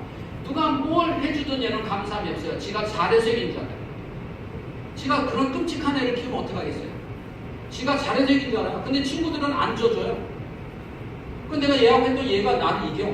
내가 이해를 못해. 난 아빠도 이기는데 왜 얘를 못 이기지? 다시 해봐. 또 져. 그러니까 안 되니까 나는 안 좋은 방법을 써서라도 이기려고 노력하는 거예요. 이게 지금 우리가 놓친 가장 소중한 거예요. 그래서 그 대표적인 게 질서예요. 최소한 내가 먼저 행해져야 되는 게, 인간의 뇌는 본능적으로 1등하고 싶은 욕구가 있어요. 그래서 질서, 내 자리만 지키는 거예요. 절대 앞으로 가지 않고. 그래서 아이들에게 처음에 입학하면 1층에서 2층에서 왔다 갔다 적당한 거리를 두고 한 2달 동안 계속 설명에 뒷짐지고 다니세요. 애들은 따라오게. 한 바퀴 돌고 나면 1등 얘네가 꼴찌가고 다시 2등이 앞에 쓰고 또 3기 따라오는 거예요. 한 바퀴. 교실 돌고 나면 바꿔요, 계속. 그 대신 저기 있는 애가 세치게서 선생님 앞으로 오지. 얘가 뇌에 맞으면 정확해요. 놀이터요? 한번 해보세요. 처음부터 미끄럼틀 데리고 나가서 태우지 마세요. 다 앉아. 이렇게. 뇌는요, 탈 때 좋아지는 게 아니라 볼 때요. 볼 때 되니까요. 아까 얘기했죠? 시각적, 눈으로 볼 때 뇌는 바뀐다. 전부 앉혀놓고요. 만상세. 자, 계단으로 올라가봐. 자, 이렇게 가서 미끄럼틀로 내려와. 너 제일 뒤에 앉아. 자, 2번 가. 뛰지 말고 걸어. 올라가. 타고 내려와. 너 여기 앉아. 이거는 비효율적이에요. 효율적으로 한 번에 다 가. 마음껏 놀아. 그럼 되잖아. 근데 왜 이렇게 해야 되냐고요? 교육하기 위해서. 시각유연을 발달시키기 위해서 다 앉혀놓고 한 명씩 보내는 거예요. 2달이요. 자, 그래놓고 아이들에게 자, 이제 니들 맘대로 타. 그러면 절대 순서를 거꾸로 안 가죠. 이렇게. 근데 그 중에 한 녀석이 거꾸로만 올라가요. 그럼 너 이리 와. 여기 앉아. 여기 앉아서 다른 애들 어떻게 하는지 봐. 보여줘. 그걸 우리가 생각하는 의자라고 해요. 근데 한국에서 거기다 앉혀놓으면 아동학대라고 해요. 그죠? 원래는 이렇게 앉혀서 보는 거예요. 서서 보게 하는 거예요. 벌 세우는 게 아니에요. 애들이 어떻게 하는지 봐. 이거예요. 근데 애한테 야, 너 거꾸로 가면 넘어지고 다치고 너 그러다 큰일 나. 이렇게 해서는 안 되는, 안 바뀌는 거예요. 이리 와서 봐. 볼 때. 보는 거예요. 이렇게. 그래야 하여간 뇌가 바뀌는 거예요. 이렇게 우리 인간의 뇌가 어떻게 하면 뇌가 바뀌는가의 기본 원리라는 거예요. 그래서 아이들에게 끊임없이 아이들에게 너 이러면 돼 안 돼? 라고 가르치려고 하지 말라. 친구를 밀면 돼 안 돼? 그러다 넘어지면 큰일 나잖아. 이건 가르치는 거잖아. 이건 윽박지르는 거잖아. 아이한테 친구를 밀면 왜 안 되는지 네가 한번 말해줄래? 이게 소통이잖아. 아이가 생각해서 말해야 되죠. 그건 뇌가 발달. 이렇게 뇌를 발달시키는 거예요. 그러니까 아이들에게 항상 아이한테 이야기를 옆에서 계속 손으로 끄집어낸다. 근데 유아교육은 지식이 아니에요. 교육이 아니에요. 가르칠 교회다 양육할 육자. 가르치고 양육하고 너 왜 엎드려서 똑바로 앉아 이런 게 아니라 에듀케이션이에요. 아이들의 생각을 끄집어낸다. 그래서 선생님은 끊임없이 아이들의 생각을 끄집어내야만 되는 거죠. 이게 올바른 교사라는 거예요. 이렇게 교사의 역할에서 좌우뇌를 맞추는데 무엇으로 맞추느냐? 가르쳐서 맞추는 게 아니라 닫혀있는 애를 여는 건데 어떻게 여느냐? 아이가 생각하도록. 그래서 생각에는 5가지가 있습니다. 5대 사고력이라고 그래요. 눈, 코, 귀, 입, 손에. 이 5가지가 뇌발달인데, 예를 들어서 여러분 이런 애 봤어요? 저가 보니까요, 2학년짜리가 그림을 그려요. 엄마 얼굴 그리는데 참 잘 그렸어요. 진짜 엄마 얼굴 잘 그렸어요. 내가 너 진짜 엄마 얼굴 잘 그린다. 얘도 잘 그렸어요. 너도 잘 그린다 했더니 얘가 뭐라 그래? 우리 둘이 같은 미술학원 댕겨요. 그래서 얘네 엄마 둘이 쌍둥이였었어요. 조금 전에 내가 너 진짜 잘 그린다 그랬어요? 근데 얘가 우리 둘이 같은 미술학원 댕겨요 듣는 순간, 그 순간 얘네들이 잘 그리는 거야 못 그리는 거야? 이건 죽은 그림이에요. 주입식이에요. 왜 얘네만 이렇게 안 생겼어요? 미술학원에서 가르쳐놓은 거예요. 절대 그렇게 안 생겼어요. 여러분 아이들에게 유아교육은요, 교구가 뭐냐면 아이들이 눈치를 올라가게 하기 위한 도구가 되는 거예요. 그럼 볼게요. 형제가 한 명인 집안과 형제가 4명인 집안은 누가 더 눈치가 있을까요? 자, 이게 교사가 이것만 지켜도 엄마들 상담하는 데는 지장이 없어요. 한 명인 아이는 눈치가 없어요. 유아교육은 눈치 올라가는 교육이에요. 근데 유아교육은 그래서 영역별 놀이 수업이에요. 초등학교는 과목별 수업이에요. 맞죠? 유아는 영역별 놀이에요. 놀아야 돼요. 영역별. 그냥 노는데 그냥 놀아야 되는데 뭐하고 놀아요? 그래서 놀을 수 있는 교구를 하나 넣어준 거예요. 자, 그럼 교구 중심이야? 눈빛 보는 중심이야? 놀이 중심이야? 교구 중심이 아니에요. 학습지 중심이 아니에요. 아이들은 철저하게 놀이 중심이에요. 논다가 무슨 뜻이 아닙니까? 눈을 보도록 만들어야 돼요. 형제가 한 명인 집안은 눈을 볼 사람이 없어도 눈치가 없어요. 형제가 4명이지만 눈을 많이 보니까 눈치가 있어요. 근데 유아교육이 눈치 교육이 아니면 과외가 시키면 되죠. 돈 많은 엄마는 유아교육 과외시키면 될 거 아니에요. 유아교육 과외시킨다는 말 들어봤어요? 없어요. 왜? 유아교육은 영역별 놀이, 놀게 해야 돼요. 그래서 적정 인원이 있어야 돼요. 놀아야 되니까. 근데 뭐하고 노냐는 거죠. 그래서 이왕이면은 거기다 교구를 갖다 줘. 근데 교구가 너무 많으니까 각자 하나씩 갖고 놀아. 그건 문제가 돼요. 눈을 보도록 하는 거예요. 그래서 교사는 철저하게 아이들끼리 눈을 보도록 역할놀이를 할 수 있도록 도와주는 거예요. 그게 교사의 역할이에요. 아이들에게 뭘 많이 만들어가야 되고 그런 건 안 해도 돼요. 그런 건 저희는 만 3세나 만 4세까지는 종이 쪽 하나도 집에 안 보내요. 처음부터 엄마한테 얘기합니다. 어머니가 자꾸 무엇을 만들어서 집에 가는 걸 좋아하면 결국 교사가 자꾸 손대주게 돼요. 교사가 손대주기 시작하면 아이는 자기가 한 것도 아니고 자기는 그만하고 있는데 교사가 나머지 그려주면 애가 집에 갖고 와서 뭐라고 해? 그거 내 거 아닌데. 선생님 솜씨인데 집에 와서 엄마가 너 잘했다 속으로는 내 거 아닌데. 그 다음 또 어떤 생겨? 요령이 생기죠? 비열한 생각이 생기죠. 내 거 아닌데 내 것처럼 포장하는 위선이 생기죠. 평생 이 아이는 내 거 아닌 걸 내 것처럼 그 유아교육 한 번에 엄마 얼굴을 6학년 될 때까지 그렇게 엄마 얼굴 못 바꾸는 아이처럼 유아교육이 한 번 잘못 길들여놓으면 평생 그러는 거예요. 그래서 교재는 뭐 아이들의 생각을 끌어내기 위한 진검단이에요. 여러분 병아리는 무슨 색인가요? 노란색. 무지개는 무슨 색인가요? 빨주노초 파남보. 그래서 일본 색과 일본의 무지개는 우리하고 다르잖아요. 자, 거기 피는 무지개가 다른 게 아니라 여러분이 처음부터 무지개를 보면서 저게 무슨 색깔이지? 아, 빨주노초 파남보 이렇게 했어요? 아니면 외우고 갔어요? 가서 먼저 외우지 않고 보면요, 빨주노초 파남보 아니에요. 외우지 않고 보면요. 이게 우리 고정관념이에요. 병아리는요, 다 노란색이 아니에요. 병아리는 다 노란색이 아니에요. 어느 때 보느냐에 따라서 흰색도 있고 회색도 있고 노르스름한 색도 있고 노란 것도 있어요. 근데 모든 아이들이 병아리를 그렇게 안 치려면 야 병아리 너 틀렸잖아 노란색이잖아 이렇게 뇌가 창의성을 가르쳐야 되는데 이미 창의성을 망가뜨리고 있어요. 우리는 너무나 우리도 모르는 사이에 창의성을 망가뜨리고 있는 거예요. 그래서 아이들이 노란 병아리는 야 노란 병아리만 있어? 아니야 또 무슨 병아리가 있을까? 이렇게 끌어내는 거예요. 계속 아이들의 생각을 끌어내는 거예요. 그러면 최소한 엄마 얼굴을 제대로 그리는 미술 교사 같으면 어떻게 써야 돼요? 엄마 얼굴을 일주일 동안 그린다. 오늘은 집에 가서 각자 엄마 머리가 헤어스타일만 보고 오기. 우리 엄마가 파만지 생머리인지 뭔지는 최소한 보고 하는 거예요. 두 번째 날 우리 엄마 눈이 쌍꺼풀이 있는지 없는지 보고 오기. 세 번째 엄마 입만 관찰해 보고 오기. 그래서 이렇게 구멍 뚫어가지고 입에다 딱 대보기. 그 엄마 입이 위로 올랐는데 내가 금방 알잖아요. 자 이렇게 엄마 귀만 만져보고 관찰해 오기. 자 그리고 일주일 뒤에 엄마 얼굴 그리면 얘는 계속해서 엄마 얼굴이 변할 때마다 그림이 바뀌죠. 한번 생각해보자는 거예요. 엄마 얼굴이 바뀔 때마다 그림이 바뀌어야 되는데 엄마는 아무리 바뀌어도 그림은 똑같아요. 자 이렇게 만드는 아이들은 하나 단점으로 유아교육부터 보는 뇌를 잘못 가르치는 거예요. 창의성으로 보는 게 아니라 여러 가지를 하나로 보게 만들었어요. 병아리가 여러 색깔인데 노란색으로만 보게 만들었어요. 이게 우리가 뇌를 알지 못해서 다 모든 아이들이 우리나라 아이들은 머리가 세계에서 가장 좋고 과학도 올림피아드 1등이에요. 근데 왜 과학자 한 명도 안 나오냐고요. 응용을 못 하잖아요. 그 응용의 뇌가 언제? 유아교육의 뇌예요. 유아교육은 아이들의 뇌를 응용할 수 있는 가장 중요한 창의성의 시기예요. 엄청난 에너지가 뻗는 거를 이건 아니고 기고 아니고 기고 해서 애들에게 병아리는 노란색 딱 정리를 시켜줘 버려요. 얼마나 아이들이 불쌍한지 몰라요. 최소한 교사는 제가 정말 저는 힘들어요.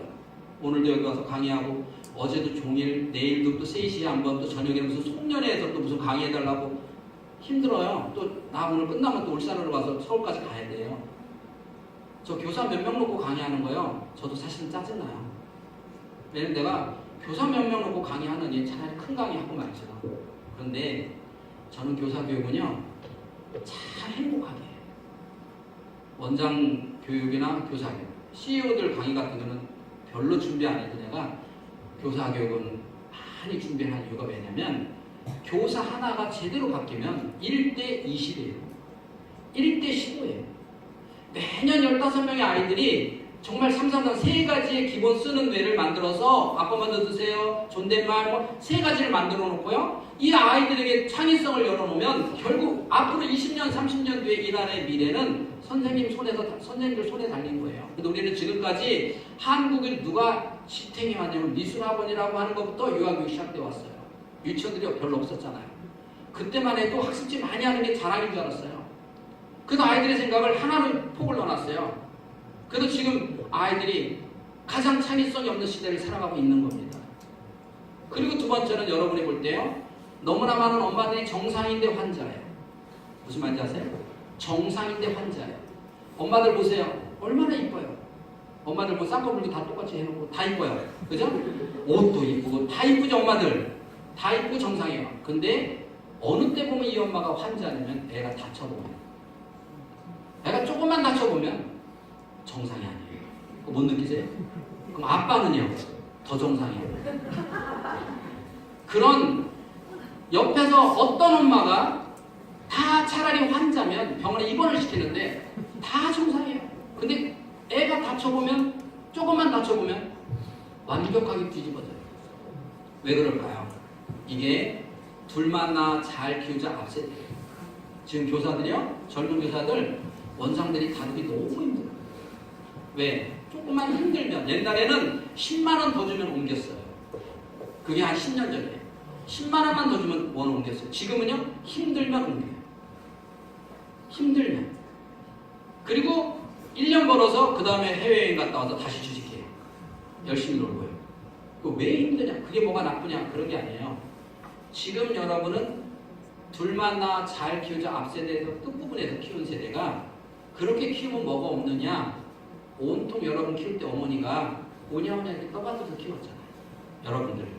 그리고 지금 둘 만나 잘 키우다 지금 여러분이 만난 학부모들이 저희처럼 60 먹은 사람들이 그 세대를 떠받들어 키운 세대가 지금 30, 40대예요. 그 사람들이 학부모예요. 그러니까 그 사람들은 떠받들어 키워서 역경지수가 없어요. 우뇌가 없어요. 그러니까 참을성이 없어요. 그러니까 정상인데 못 참아요. 아빠 남자가 지듯이 애가 다치고 야 그럴 수도 있어. 그래야 되는데 못 참아요. 그러니 교사가 얼마나 힘들겠어요. 교사가 너무 힘들죠. 그러니까 애가 마음껏 애들 교육하고 싶은데 애들이 이만큼만 다칠까봐 벌벌벌 떨어요. 뻑하면 안 돼요. 그런데다가 더 심각한 건 뭐냐? 우리나라의 가장 소중한 믿음을 잃었어요. 믿음이라는 걸 잃었어요. 혹시 결혼해서 애 있는 사람 한번 손 들어보세요. 애 있는 사람. 나는 내 아이를 믿는다 한번 손 들어보세요. 난 내 아이를 믿는다. 믿어요? 대단하시네. 진짜 믿어요? 근데 결혼하면 재산 전부 등기 해줄 거죠? 안 해줄 거예요? 그까지 뭐 집안에 있는 거 왜 못 줘요? 집안에 있는 거 왜 못 줘요?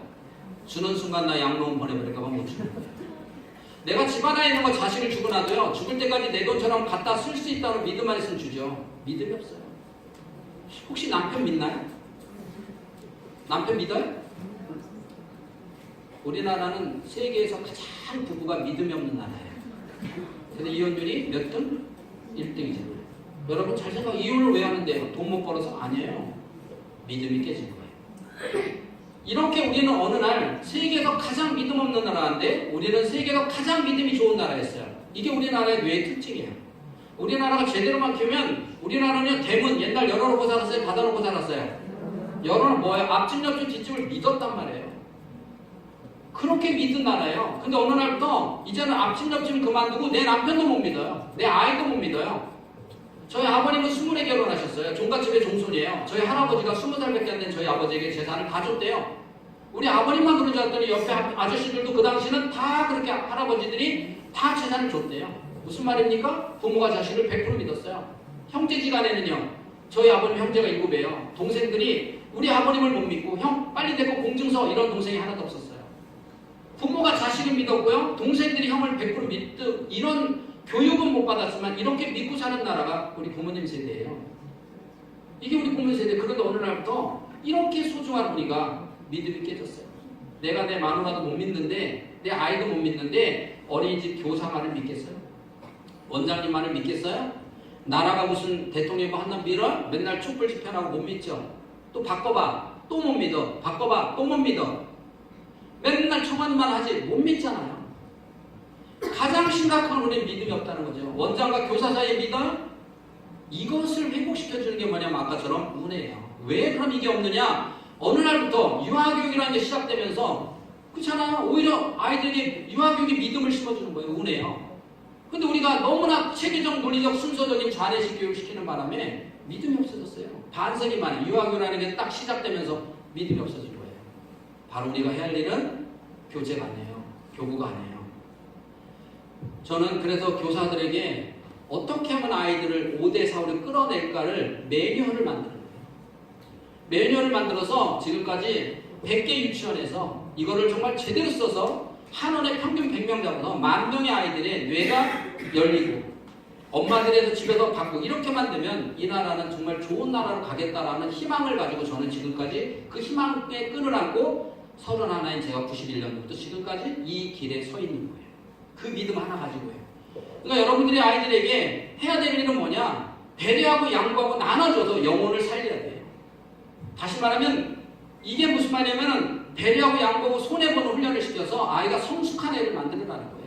그러면 20살짜리가 20살의 얘기를 생각을 해야 되는데 연구소에 뇌를 검사로 오면 아이는 20살인데 아직도 중고등학교 같은 생각을 갖고 철이 없어요. 직장을 다녔는데 소통이 안 돼 그만둬요. 공부는 잘하니까 또 딴 데 또 가요. 또 그만둬요. 딴 데 또 가요. 또 그만둬요. 그리고 방에 처박혀요. 왜요? 정말 최고 학교를 나왔어요. 근데 정신력이 떨어져요. 왜냐면 집에서 온통 너는 공부나 해. 라고 떠받들어놨어요. 그 눈치 없는 거 이거는 몰랐어요. 학교 다닐 때 공부 잘하니까 대우를 받았어요. 근데 사회 나오니까 그게 아니더라는 거예요. 이러한 것들이 언제 이루어진 거냐면 유아교육 때 이루어지는 거예요. 근데 유아교육은 좌우내에서 평생 가지고 사는 성격이 만들어지는 거고 그게 이마라고 하는 거고요. 평생의 양심이라는 거예요. 그래서 뇌는 발달 단계가 있는데 만 3세부터 이마에서부터 뒤로 넘어간다. 이걸 민감기라고 한다. 이게 정확한 뇌과학의 이론이에요. 민감기가 있다. 만 3세부터 만 3세까지는 전체 뇌가 발달하다가 만 3세부터는 이마에서부터 발달로 넘어간다. 그럼 이마가 뭐냐는 거죠. 이마에 상처가 난 사람을 사이코패스를 해요. 사이코패스, 양심 없다는 뜻이에요. 이마에 상처가 나면요 사람을 죽이는데 아무 죄의식이 없어요. 식은땀도 안 나요. 두 번째 일상형 사이코패스. 길거리 가다 담배꽁초 아무 데나 버려요. 내가 직위가 높다고 직위가 낮은 사람을 함부로 해요. 이 사람들을 유아교육 때 가정교육이나 유아교육 잘못 배운 일상형 사이코패스예요. 이 과정이 넘어가 버리면 그 청소년들은 치식이에요. 이제 없어요. 다시는 뇌가 한 번 뒤로 가면 백이 안 돼요. 넘어가면 뒤로 안 와요. 민감기를 놓치면 끝이에요. 그 민감기가 유아교육을 놓치면 안 돼요. 이 시기 아이들에게 철저하게 줄 서고 미국처럼 먼저 나눠주는 훈련을 시키고요. 그걸 봉사활동을 하잖아요. 철저하게 봉사활동을 해서 아무리 공부를 잘해도 봉사활동 점수 없으면 대학을 못 가고 아무리 대학에서 올 A 학점을 맞아도 봉사활동 점수는 취업 안 시켜요. 그렇게 가야 되는데 그걸 유아부터 이렇게 맞춰져 있잖아요. 그게 그 거대한 다민족의 다문화의 그 나라를 끊어가는 힘이에요. 우리가 지금 바뀌어야 되는 게 뭐냐면 바로 유아교육에서 아이들에게 철저하게 밖에 데려나가면서 친구를 어떻게 도와줄까 질서와 배려와 양보를 통해서 아이 뇌가 성숙한 은혜를 만들면 우리가 철들었다 그러는 거예요. 얘는 7살인데 생각하는 거는 8살, 9살의 생각을 갖고 있는 거예요. 선생님 힘드시죠? 제가 좀 도와드릴까? 네 딴 게 뭘 도와? 근데 얼마나 이뻐요. 그래서 얘가 뭘 돕겠어요? 저를 애들 데리고 현장 학습 갔어요. 선생님 제가 뭐 도와드릴까요? 네가 뭘 도와? 근데 얼마나 이뻐요. 이쁘지 않아요? 이런 애는 20분이면 선생님이 나를 주소 왔다도 만든 이런 아이들 뇌 속에 선생님 뭘 도와줄까요? 그래서 제가 이런 것도 해봤어요. 좋은 거 이르기. 좋은 거 이르기. 일주일 동안에 선생님 얘 좀 보세요. 얘가 밀어요. 야 너네 왜 미니? 이렇게 말렸어요. 그러면서 내가 적어봤어요. 하나 선생님 쟤 좀 보세요. 야 너네 왜 그래? 둘 이렇게 체크해보세요. 일주일에 읽는 애가 몇 명인가 체크를 해봤어요. 그리고 나서 그 다음 주에 일주일 뒤에 평균 내보니까 하루에 9명이 읽더라 뭐 이렇게 됐어요. 그리고 제가 아이들에게 이제 친구들의 좋은 거 이르기, 그리고 엄마들한테도 안내를 보냈어요. 형제지간에 좋은 거 이룰 때 안아주고 칭찬해 주시고 원해서 이렇게 갑니다 라고 이제 공문 다 보내고 애들에게 연습시켰어요. 둘이 나와봐. 휴지 떨었어. 네가 주워. 너는 선생님한테 일러. 선생님 제가 휴지 주웠어요. 너네들이 나와. 얘들아 얘는 휴지 주웠고 얘는 야 나한테 일렀다. 너 두 사람이 하드보드 크게 이름 써붙여놓고 빨간 스티커를 예쁘게 붙여준 거예요. 그리고 조그만 여기 나비 인형을 해서 하나 선물을 준 거예요. 그거 모으는 거예요. 10개부터 선물을 줘요. 그 다음날 자 네가 색연필 빌려줘. 너 일러. 선생님 얘 좀 보세요. 왜 얘가 나 색연필 빌려줬어요. 알았어 이리 와. 둘이 나와. 얘들아 얘 좀 봐. 색연필 빌려줬대. 얘는 그거 나 선생님한테 일렀다. 박수. 선생님 제가 밀어요. 그 다음부터 관심을 안 가져요. 밀어요 할 때 그냥 옛날처럼 밀어. 야 왜 미니? 이렇게 안 하고 못 들은 척 했어요. 자 이러면서 아이들에게 매일매일 좋은 거 이렇게 프로젝트를 해나갔어요. 3월, 4월, 5월이요. 아니 3월은 적응이고 4월, 5월, 6월이요. 6월 초에 서울에서는 다 어딜 가냐면 무조건 가는 데가 국립묘지예요. 현충사. 6월달인가 견학을 가요. 애들한테 얘기했어요. 내일은 어디 가냐? 내일 현충사 가요. 뭐 해야 돼? 휴지 주셔야 돼요? 줄 서야 돼요? 자 우리 한번 해보자. 선생님이 휴지를 막 뿌려놨어요. 애들이 죽고 일르고 해서 그날 꽉 찬 거예요. 왜 그날이 끝이에요? 선생님 얘가 휴지 주셨어요. 둘이 나와 스티커 둘이 나와 계속 붙였어요. 그 다음날 국립묘지 갔어요. 자 전부 버스에서 내려 다 내렸어요. 얘들 뭐만 하러 댕겨? 휴지만 찾으러 댕겨요. 휴지만. 휴지를 주스면 일어나 안 일어나? 안 일어나. 왜? 누가 이럴 때까지 계속 잡고 있어요. 계속 잡고 있어요. 얘들은요 그 국립묘지에 누구 묘지 관심도 없어요. 그 이승만인지 박정희 지들이 뭔 관심이 있어요. 줄 쓰는 거하고 이 줍는 거에만 관심이 있어요. 왜? 그래야 선생님한테 스티커를 받을 거 아니에요. 다른 원들이 볼 때 야 참 대단하다. 저는 목적이 국립묘지 가서 얘들에게 현충사 백날 해봐야 그 애들 머릿속에 안 들어와요. 그걸 이용해서 마지막으로 아이들에게 좋은 거 이루기 마무리를 하고 싶었던 거예요. 집에서도 어머니가요 엄마 형아 좀 봐 나 좀 도와줬어. 이리 와. 너 일렀으니까 너네 둘이 용돈. 엄마 형 하나 밀어. 관심 안 갖고. 이렇게 부모 교육하면 계속 담임한테 전화해서 해라 하고 매일 일지를 쓰는 거예요. 제가 보다가 안 되는 집 있으면 전화해서 어머니 따라주세요. 담임이 이렇게 큰 일을 하고 있는데 크게 하는데 엄마가 안 따라주면 담임 힘이 나겠어요? 제국에서 한번 딱 눌러주죠. 이렇게 해서 3개월 뒤에 갔더니 그때부터 선생님 제가 밀어요. 읽는 애라고 체크해봤어요. 그랬더니 10% 정도로 줄어들어요. 읽는 애가. 읽는 애는요 그냥 놔뒀으면 평생에 다른 애 문제점만 찾아다녀요. 얘는 뭐가 안 좋고 얘가 이것만 찾아다니는 애를 그렇게 3개월 만에 세상을 바라보는 눈을 바꾼 거예요. 세상을 바라보는 눈을 부정적으로 보는 게 아름다운 눈으로 세상을 바라볼 수 있도록 바꿨단 말이에요. 희망이지 않아요?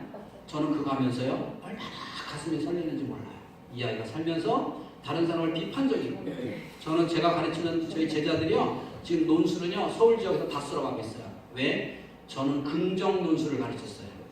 어떤 애가 책을 읽고 발표하면 부정적으로 너의 문제점을 찾아낸 게 아니라 얘가 발표한 것 중에서 가장 좋은 점을 찾았어요. 그러니까 학교 애들이 논술 토론하고 나면 옛날에 맨날 싸웠대요.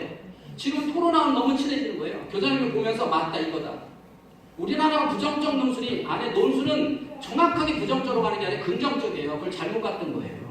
이렇게 가면서 우리가 잘못 갔던 걸 바로 잡아서 실제 여러분 원장님들은 그거를 해보겠다고 지금 이 머리에 안 들어오는 시기는 지금 유아교육이 머리에 안 들어오는 시기임에도 불구하고 머리도 안 좋은 분들이 계속해서 와서 공부한다고 앉아있잖아요. 대단하지 않아요?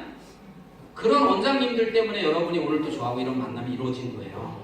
여러분 지금쯤 한 번 정도는 내가 인생을 살면서 혹시 내가 지금 제대로 가고 있는지 한 번 정도는 뒤를 돌아가지 않아야 되지 않을까요? 아니면 바꿔야죠. 리모델링 해야죠. 아닌 줄 알면서 간다는 거는 비겁한 거죠. 한 번 정도는 내가 2019년도에는 어떤 교사로 인생을 살아갈 것인가. 2019년도에는 정말 모든 아이들이 선생님이 나만 이뻐해라고 하는 이런 목적 하나만 갖고 아이들의 생각을 끄집어내는 교사라면 그 아이가 이 다음에 컸을 때 내가 정말 뒤돌아보니까 유아 어린이집 때 이런 교사를 만나서 내 인생이 이렇게 바뀌었다 라고 할 수 있는 그런 교사가 될 겁니다. 힘들고 어려운 시간이지만 선생님들 오늘 뜻깊은 시간이 되길 바라면서 강의 마치겠습니다. 수고하셨습니다.